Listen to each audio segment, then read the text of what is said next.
नाथा होई खरी ती विद्याशाबरी. विद्याशाबरी शिकले विद्याशाबरी, विद्याशाबरी शिकले विद्याशाबरी.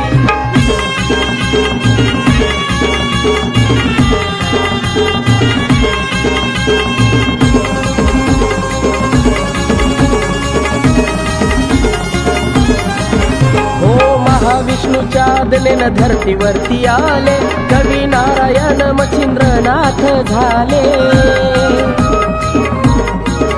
हो महाविष्णूच्या आज्ञेने धरतीवरती आले कवी नारायण मच्छिंद्रनाथ झाले. त्या समुद्रामधून माशाच्या